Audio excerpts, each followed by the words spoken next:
Most basketball moves look simple at first, but they all exist for a reason. Once you understand why players use them, the game starts to make a lot more sense. There are a few basic moves that almost every player uses, from beginners all the way to the NBA, and even though they are called basic, they are the foundation of almost everything you see on the court. So instead of just watching highlights, this will help you understand what is actually happening during the game.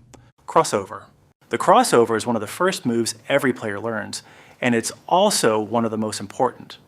It's when you quickly switch the ball from one hand to the other in order to change direction. But the real goal of the crossover is not just to move the ball, it's to move the defender.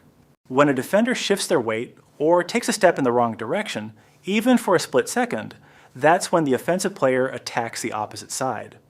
At higher levels, players don't just do one crossover, they combine multiple crossovers, change speeds, and use hesitation to make the move even more effective. That's why sometimes it looks like the defender just falls or gets completely lost, because the move is not just about the hands, it's about timing and reading the defender. Behind the back. The behind the back move is more about control and safety than flashiness. Instead of bringing the ball across your body where it can be stolen, you move it behind your back while changing direction.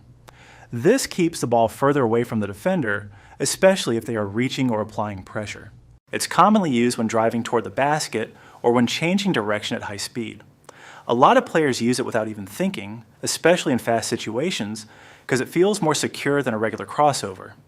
It may not always look impressive, but it's one of the most reliable ways to keep control of the ball under pressure. Spin move.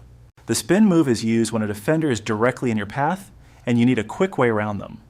Instead of stopping or going backwards, you spin your body while keeping control of the ball and continue toward the basket.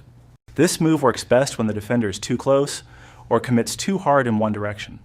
But it's also risky because if your timing is off or your footwork isn't clean, you can easily lose the ball. That's why good players only use it in the right moment. When done correctly, it creates instant separation and opens up a clear path to the basket. Step back. The step back is all about creating space.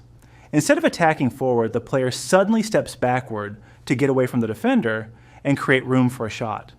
This forces the defender to react quickly, and often they are too late to properly contest the shot.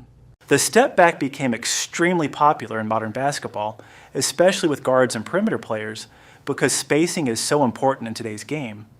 But it's not just about stepping back, it requires good balance, control, and timing. If you rush it or lose balance, the shot becomes much harder. When done right, it gives the shooter a clean and comfortable look at the basket. Pump fake.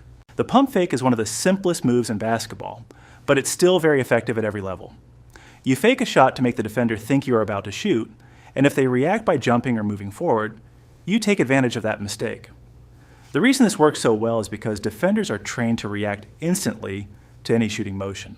Even experienced players can still fall for a good pump fake if it looks realistic. After the defender commits, the offensive player can drive to the basket, take a better shot, or even draw a foul. It's a very basic move, but timing and realism make all the difference. Euro step. The Euro step is a move used when attacking the basket, especially in traffic or against taller defenders. Instead of going in a straight line, the player takes one step in one direction and then quickly steps in the opposite direction before finishing. This makes it much harder for defenders to predict where the player is going and even harder to block the shot. It's extremely effective during fast breaks or when driving into the paint with defenders collapsing. The move might look smooth and natural, but it actually requires good coordination and footwork to do properly without traveling. Hesitation move. The hesitation move is based on changing speed rather than changing direction. The player slows down for just a moment, almost like they're about to stop, and then suddenly accelerates past the defender. That small pause can freeze the defender or make them relax for a split second, which is enough to gain an advantage. It's not about being the fastest player on the court, it's about controlling the rhythm of the play. Players who are good at hesitation moves can make defenders look slow even if they are not that fast themselves. What makes these moves really effective is not just how they look individually, but how they are combined. Most players don't rely on just one move, they chain them together. For example, a crossover into a hesitation, or a hesitation into a drive, or a spin move after a pump fake. That's what creates real separation and makes a fence unpredictable. The more options a player has, the harder it becomes for the defender to react correctly. Bye.